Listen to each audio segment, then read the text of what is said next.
So I guess now, so after talking about the Van Halen stuff, so you think you had with the 6 degrees of Van Halen, so is that still going? Well, 6 degrees of Van Halen is about 6 degrees now because it's cooled off. Initially, I had a lot of interest in it, and then when then my manager went on tour, and then this other guy got busy, and so now I'm waiting for everybody's tour schedules to close because I can just go get 4 or 5 other guys, 3 other. What it takes, we're going to use 5 guys. We're going to use a utility player, for keys, and then we did have Brett Tuggle confirmed for that. Then he had a project come in that he had to go to before we could get anything done, and Jamie Hunting, who was in, and some other people that I really shouldn't talk about, but I mean, there's about a half dozen guys that's on that list, or about a dozen guys that's on that list, been in Dave solo bands, or have played in Van Halen, with Van Halen or otherwise. Yep. And so I just started contacting them and done a little press on it, but then it got to the point where we've got to have a time where the planets align, because like I said, I could go out and get 3 other guys and just go out and play it, but it's not going to have the kind of oomph that I wanted to if they didn't have some kind of association. I mean, that was what the 6 degrees were, like 6 degrees of separation. Yep. And so that's what the whole thing was about. So no, I haven't given up on it or anything like that. I'm just waiting for everybody to get their schedules clear and the people we're talking to and things of that nature. And then the venues, some of them are booking up, in the future a lot now, but then they add, I think what I want to do is a few club dates, then maybe add on to festivals and then go into the performing arts centers after that. But that's our plan anyway. Yeah. But, and there's a few guys that I haven't talked to that I really want. That I mean, you know who Corey Taylor is? Corey Taylor, I know that name. Who's he from? Slipknot. Okay, yeah. I think Stone Sour. I mean, that guy, he's busy too. I mean, he's got all kinds of different bands, and my old singer Ralph's too busy with Steel Panther. Yeah. And Steel Panther? Yeah. Yeah. Okay. Yeah. I think they just toured here not long ago. Actually, they come to Australia quite a bit. Yeah. I sat in with him a couple of times last year, and I still talk to Ralph all the time. He's a good friend. But anyway, but Corey Taylor, I mean, he can sing the sheesh out of it. That stuff, man. He's really great. Yeah. But I don't know him. Okay. Corey. Yeah. I mean, I'll find a way to get in touch with him, but he's super busy, and so I'm trying to. Here's one of those things where you call one. You got such and such? I'm in. Hey, he's got such and such. Oh, you're in. I was like, and it's just going to take him. It's going to take. It was, I knew this going into it. It was going to take more than it was going to be kind of difficult. That's why I'm trying to do 3 or 4 people in each chair, in each seat of the band, position of the van, so that one guy can't do it, another one come in. And so I'll get back on that horse pretty soon. But in the meantime, I've just been doing these other things I'll talk about in a minute. Yeah. Yeah. Well, hopefully it comes. Let's do a little player now, because I'm not sure people are getting tired of me yapping.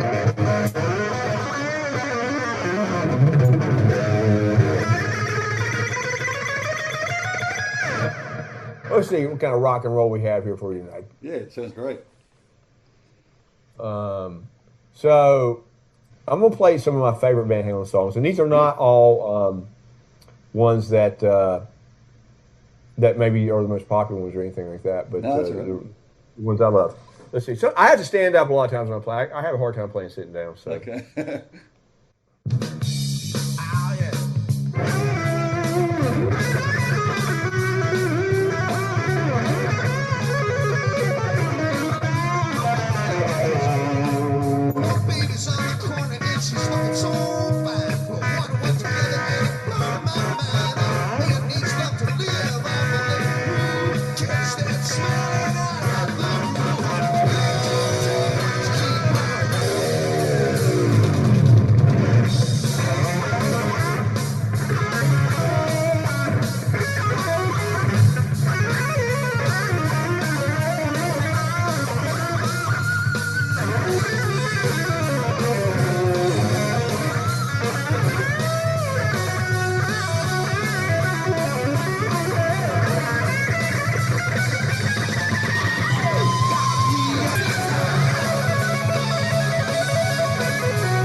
a solo. That was a great solo, that one.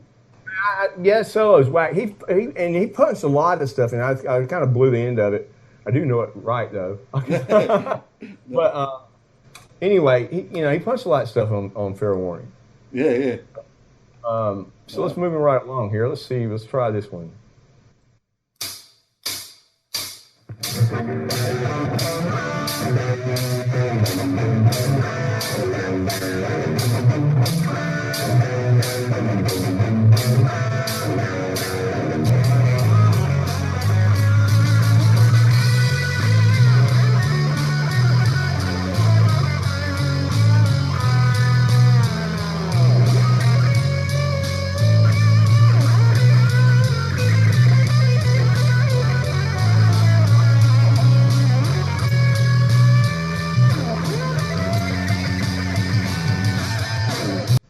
Yeah, so what I'm doing here is, I can bring the camera around. I guess I could. I have a Kemper. You know what a Kemper is? Yep. Kemper Profiler. For those of you out there in down under or wherever, I guess this is all over the world since it's the internet. A Kemper is what's called a profiler, which is basically a 700K sampler. That's the sampling rate. Like Pro Tools rigs, or most rigs will go up to 192 hertz. This goes up to 700, and it shoots white noise and pink noise through the amp head and the whole signal chain. The speaker, the speaker cabinet gets profiled, the mic gets profiled, the mic pre gets profiled. Everything in the whole signal chain is it's not a modeler per se. In a way it is, because it's not the actual amp, but it's taking like samplers, would actually, back, they still have them, people don't use them as much now, but, or digital sampling in general, you're taking, audio and converting it into zeros and ones. And, sometimes that can go bad, and sometimes it can go very good. The difference between a profiler and a modeler is the modeler, it's a digital algorithm that somebody writes that they think this is the way that this amp sounds. Yep. Okay. The profiler actually grabs the amp and becomes the amp.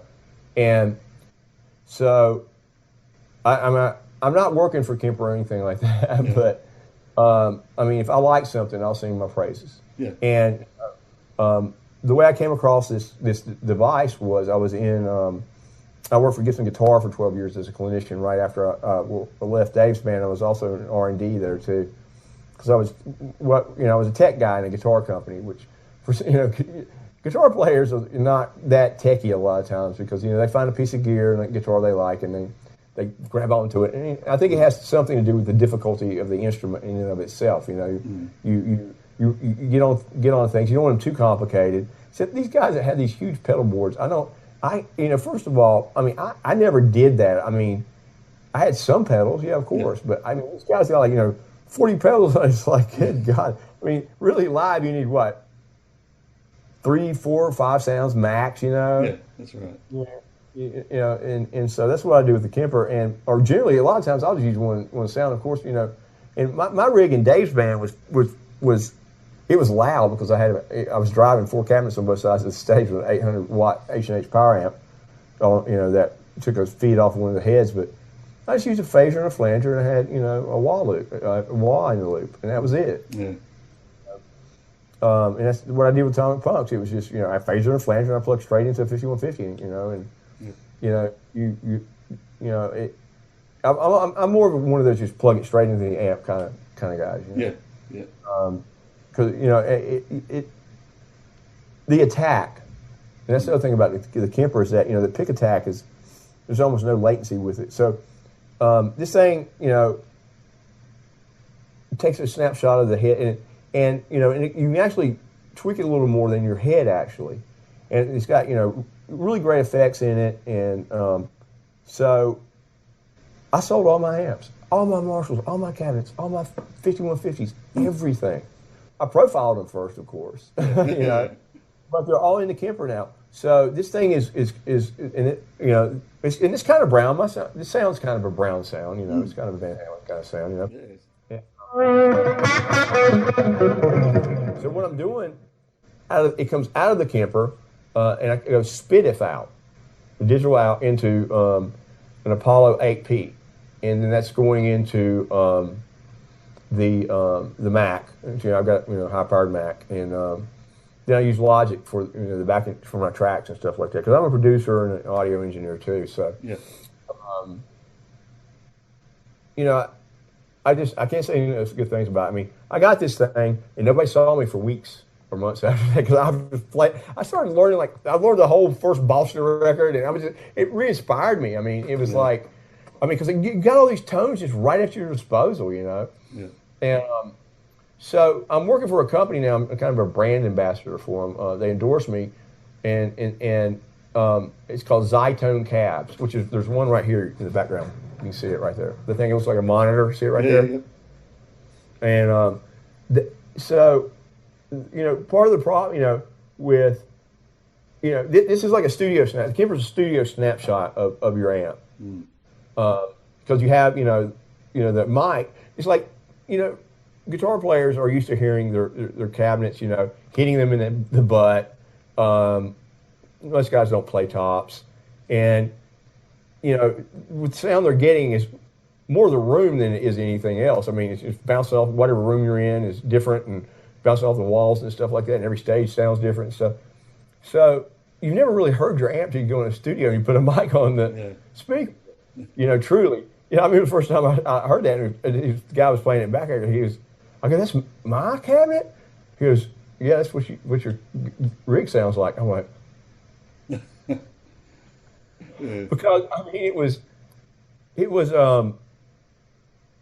shocking, because but then they put all the other stuff on it, the EQ and the reverb and effects and things of that nature, and throw it up in a mix, and then it's different. But to hear your cabinet the first time with a mic on it, and it's just bare like that, it's terrifying. Yeah.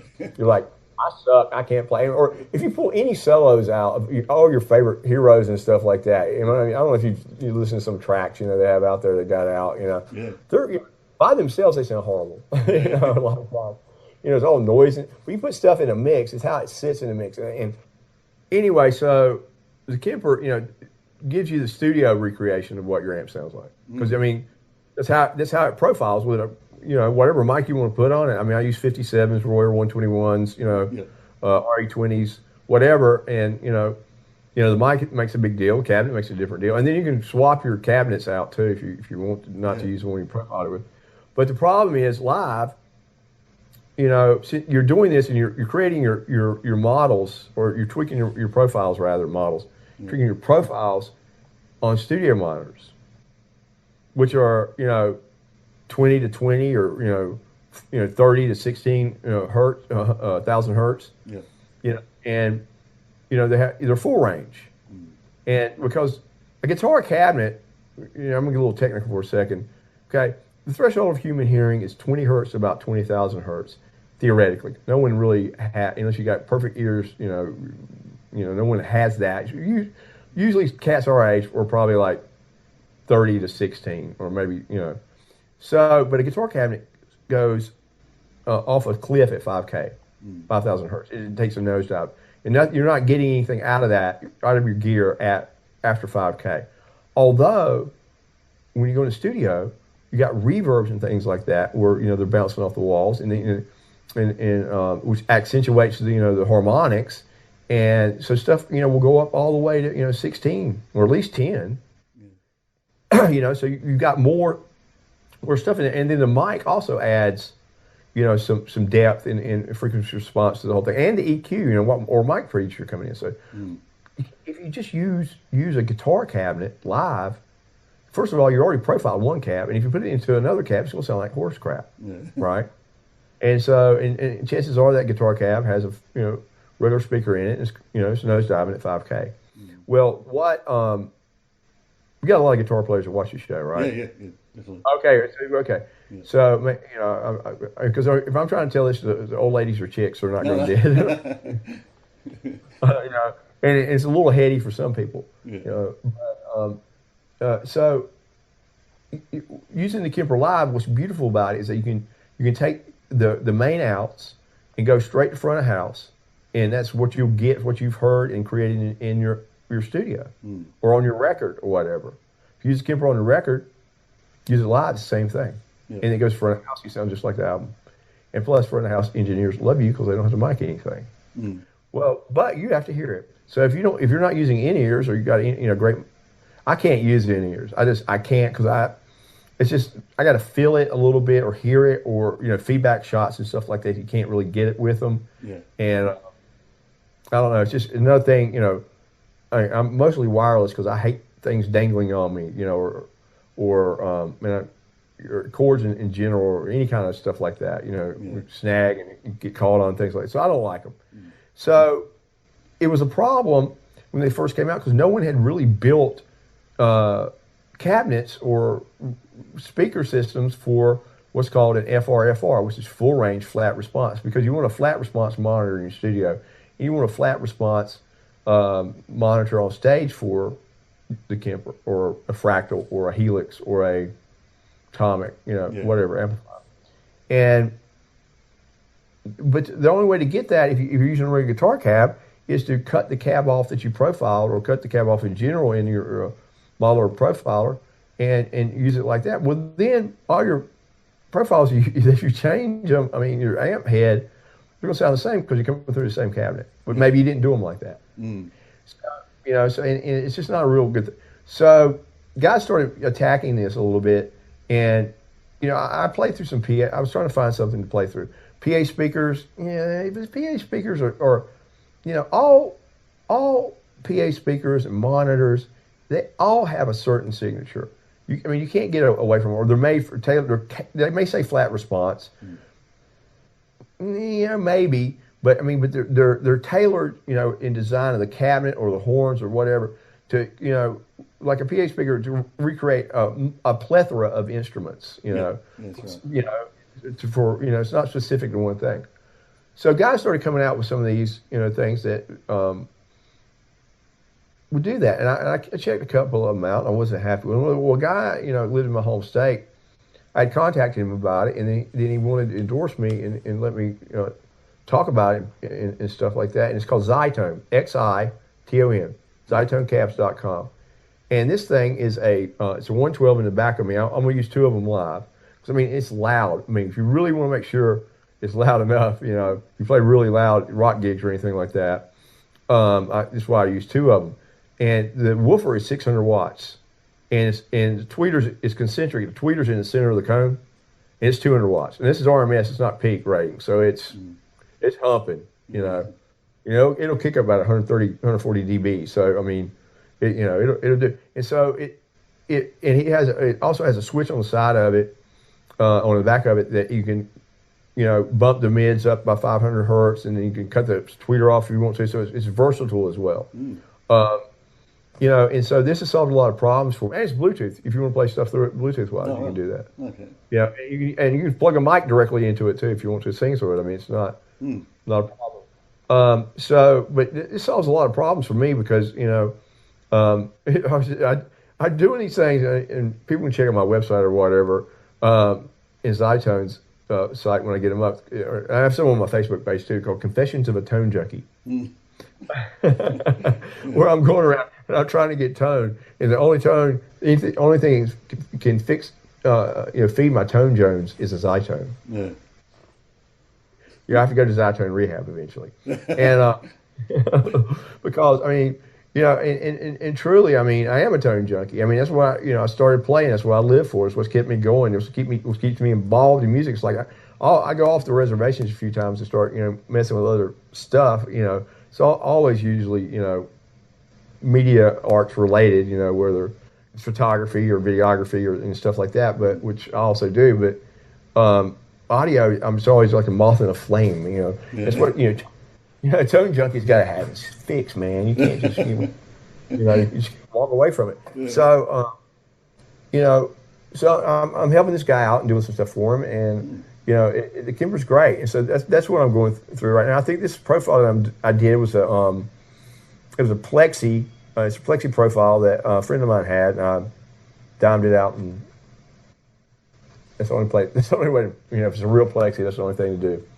It's they're too loud without a very active play, practically in any venue, but you got to dime them out, everything on 10. Yeah. That's what they sound like.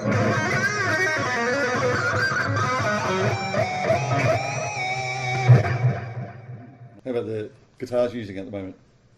Oh, let's talk about Woody. You Yes. got wood? You ain't got wood, you need to get wood. Play hard. So this is Woody, and I want to tell a story about Woody. This guitar is, it's not highly finished. It's mostly, it's got linseed oil on it. Mm. I've opened up a guitar company called Woody Tone Guitars, and the impetus for it was this guy right here. Now this one was my workhorse. The one that I played on all my Roth tours, the one that I played on every my albums, my club dates, everything in my whole career. Yeah. I got it in 1985 in a vintage shop in Hollywood when I went to GIT. Yeah. And I've been tinkering around with building guitars and stuff like that. And I built one before I came out to LA, but the radius on the neck wasn't right. It was kind of like a Fender baseball bat, old Fender, 10. I think it was 10.5. The radius on 10.5. And so I came across this one, and it was, you pick, how it is when you walk into a store, you see a guitar, but then you pick it up, and you can see another one. Oh, it's beautiful. And you pick that one up, right? And you're like, oh, this feels, whatever your preference is, it's for everybody. But you know it's going to be something to your liking. And so I went back and played this a few times before I bought it. It had 59 Gibson PAF pickups in it. And I went, they wanted more money for them. I'm like, take those old damn pickups. I don't want those old pickups. I was a stupid kid. It's like, they're worth about $5,000 a pair now. But I had to take the PAFs out of it. And they were certified. They were real 59 PAFs. And they put EMGs in it. I did. And it's got a treble boost in it. So anyway, I played this guitar a lot. And because it sounded a certain way. It always, for some reason, you just plug it in and cut a flanger on it. It sounds like Van Halen. I don't know. Maybe that's me. But I'm like, what if something happens to it? What if it gets stolen? What if it breaks? What if it falls apart? What if it doesn't like me anymore? So what if it wants to break up with me? And so I ended up I started making clones of it, and I tried this body and that body and this wood and that wood, because this is a two-piece maple body, so it's a little heavy. And then I tried nitro. I tried, but I made one, it had a polyurethane finish on it, which is the worst thing you can put on a guitar to finish it. But that's 95% of every guitar I've made now has a poly finish on it. Because the thing with poly, it sits up, hard as a rock. It dries real fast and it doesn't scratch it, and it's real sturdy. But it's like putting a condom on a guitar. And we know what we feel about condoms, don't we, guys? It just chokes the tone out of it, because your body resonance, the whole instrument itself, everything it all matters. You know what I'm saying? It all matters. Because this is a microphone, and this is actually kind of like a speaker around the microphone, because it's absorbing the string energy and kind of feeding it back into the pickup. It's all part and parcel of it. So that one was out. Then I'm like, well, maybe what I need to do is start weighing the wood and matching the grain up. So that's what I kind of did with this one. So this one. So this is Woody Senior or Old Man Woody, and this is Son of Woody. And this is not really a Woody, but this is a nitro finish, because you can see, it's not much left of it, in certain areas where I played it to death, here and things like that. And nitro will get thinner over time. You always hear, and it's what Gibson uses. That's one reason I respect Gibson so much. And nitro is hard to deal with too. It takes, you got to shoot it, and you got with all these solvents, and it's got to flash, and it's got to dry, and it never dries completely. So over time, it's getting thinner and thinner and thinner. Sounds like I'm doing a Gibson clinic now. That's what I used to do for a living. And you hear vintage guitars sound better. People say that all the time. Oh, it's the old wood. It's not. It's because that lacquer's getting thinner, so the bodies resonate more. That's all it is. Yeah. Maybe the craftsmanship was different, but I mean, I think it's probably a little bit better today when they were, they didn't have everything we had today. And so nitro's hard to deal with. But anyway, so I picked out 2 pieces of wood, tried to I matched the grain and the weight up to Old Man Woody. And, I got my necks custom cut by John Carruthers in L.A. on a contour lathe. So they actually, the first one that I had on Old Man Woody, I played it so much, like in this area, it got scooped out on the sides. I was pulling ease off because I played it right. Because you play here all the time, right? 90% of the time, you're kind of right in here. Yeah. And so I had to put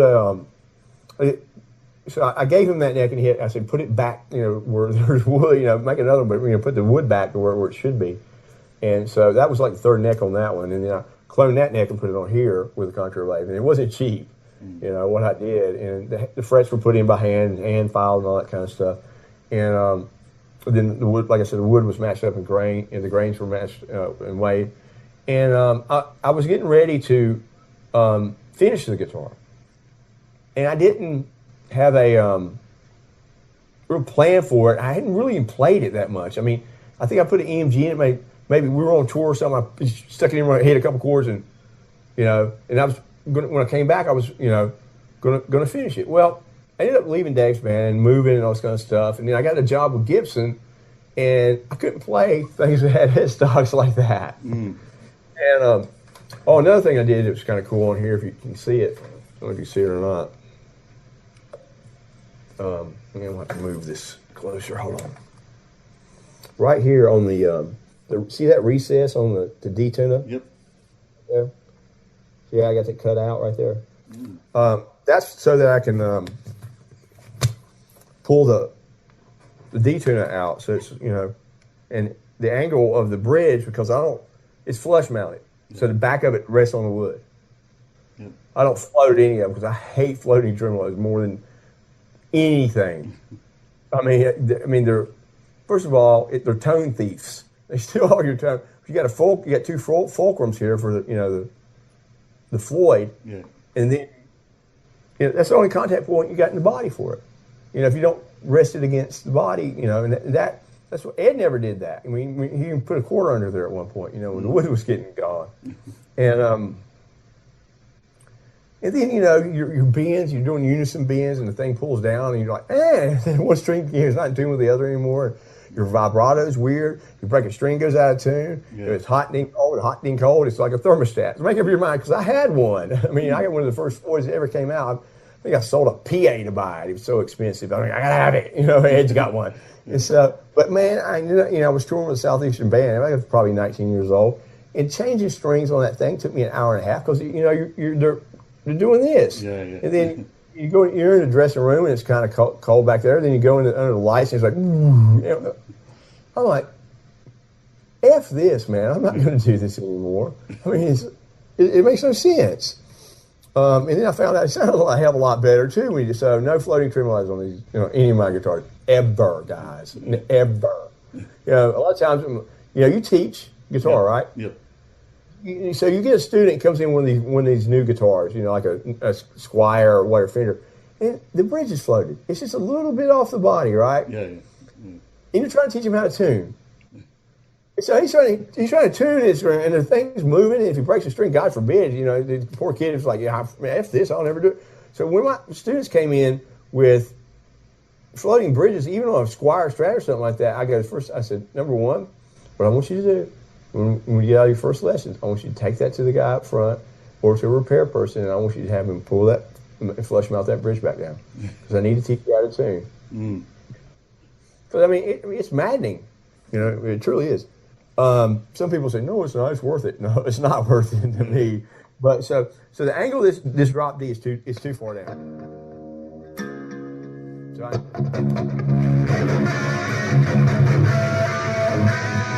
I can, freely go about my drop D'ing with that recess cut out of it. Yeah, So that's really good. so then the story goes on as this. So I stuck the thing in the road case. I moved, got a job for Gibson, forgot about it. For 2 decades, over 2 years, over 20 years, I didn't play it.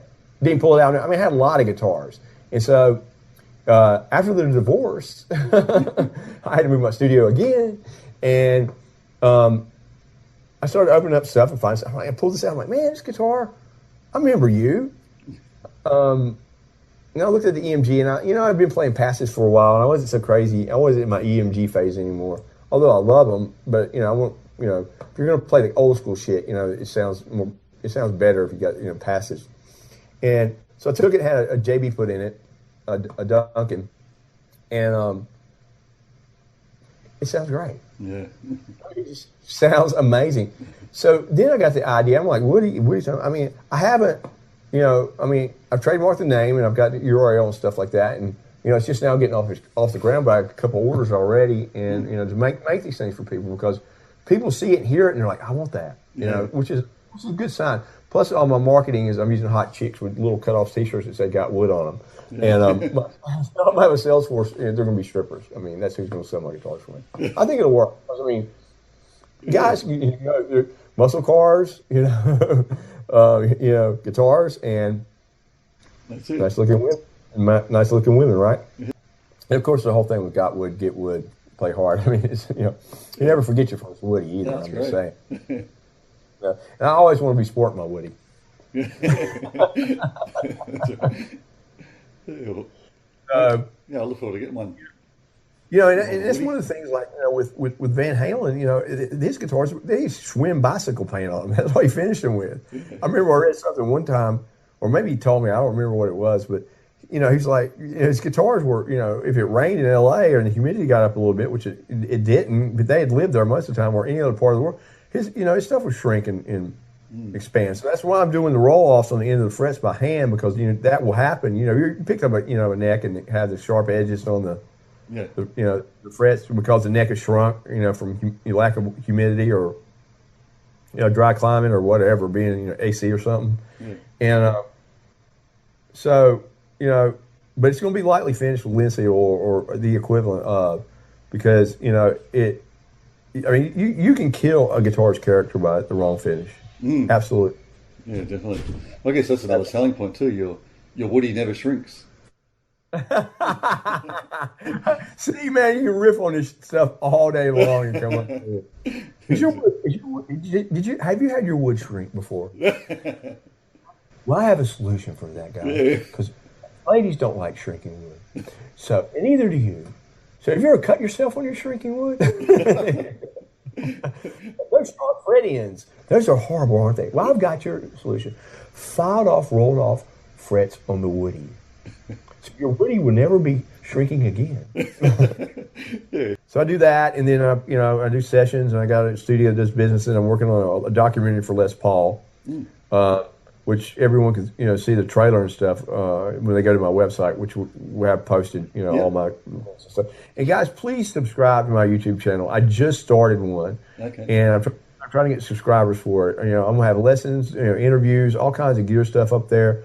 There's a few things up there already.